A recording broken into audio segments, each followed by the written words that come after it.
I think we would probably agree if you look around at most people and in most people's lives, the sexuality is oftentimes ignored, oftentimes really put down in their lives, and people have all kinds of ideas about their sexuality that is against themselves. I mean, we have culture, we have a world, we have families where people have learned to be against their own bodies.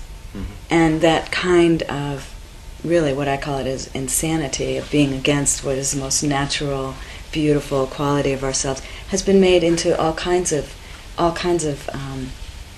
unnatural and even perverted kind of ideas about sexuality. And what we're saying about sexuality is that it's simply very beautiful, very sacred, very holy and natural. And so when the workshops, what we explore throughout the entire weekend is how can we get back in touch with the feelings in our body? How can we just get back in touch with the essence of who we really are? Big job. Oh, but it is a fun job. Yes, I can guarantee that the people who come in with all kinds of hurts and all kinds of ways that their sexuality has not been sacred, it has not been honored, they haven't been treated respectfully, and nobody has really told them, that they're precious. Nobody has really told them that that who they are in their most private part of themselves, really, the most delicate part of themselves, is actually the source of their greatness. It's the source of their potency as a man and as a woman. No one has really told them these things. No one has really said to them that your sexuality can be the very means that you can touch God, that you can connect with life, that you can live in a completely different way. Most people's idea of sexuality is that's something that you don't talk about. It's something that you keep hidden, and it's something that just sort of somehow in a vague, unclear way, maybe hopefully sort of work out, kind of, with somebody. If you find like the right person, then everything should be okay. And so then you go out and try to find the right person and find that they've got the same problems that you have, or a whole range of different ones. Yeah, it's sort of like, the blind leading the blind and teaching each other things that they don't really know too much about. Why did that start for you? I mean, there must have been a point in your life where you were feeling pretty similar, pretty much in that point where you thought, this is not working for me, because you don't teach unless you have gone past that point. I really had no idea, what I was in store for. I really had no idea that sex was natural or good. In fact, I was absolutely terrified to go 15 years ago to the workshop. I had really no experience in my life from anyone. I never had a teacher. I never had anybody explain to me anything about sexuality. It was just sort of assumed that, you'd kind of figure it out along the way. And so when I first heard, in the first time, I heard one of my teachers say that your sexuality is natural, it's good, and it is yours. I felt this resonance of truth in my being. And since then, for the last 15, 16 years, I've been exploring that the truth of who I really am is far greater than who I was pretending to be.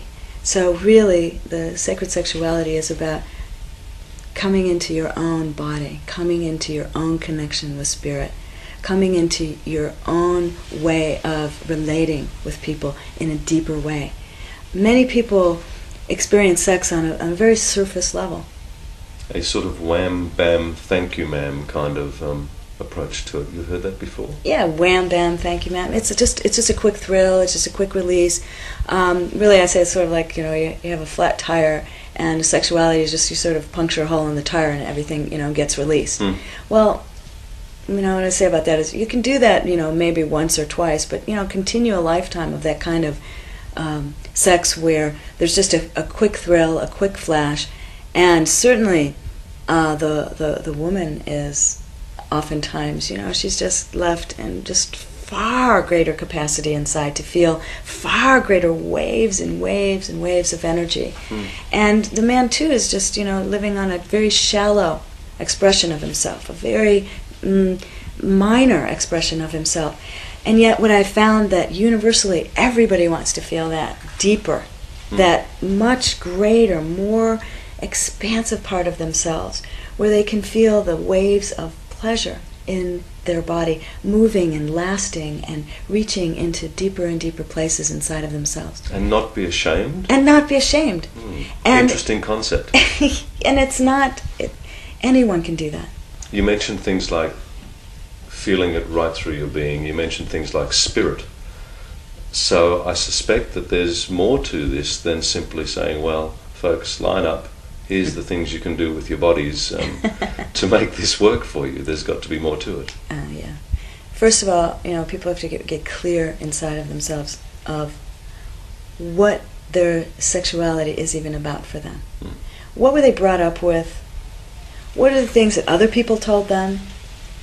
What were the things that they borrowed from people about sex that have absolutely nothing to give them, that make no sense at all and give them no pleasure? What are those borrowed things? Get clear about things that people told you and things that you grew up with, and find out, are they really true? Is that really who I am? Is that really what my body would like to feel and experience, or my mind like to know? So there's a lot in the sacred sexuality that has to do with becoming clear about sexuality, letting go of some of that shame, letting go of the inhibitions and the guilt that are burdens and weighted down, so that people, you can see it in their bodies, you can see it in their faces. They're not happy. They're not feeling alive. We don't say in sacred sexuality that this is what you should do sexually and this is what you shouldn't do. What we say is, get back in touch with your own being. Find out your own essence and ask yourself, begin to find out, what are my own feelings?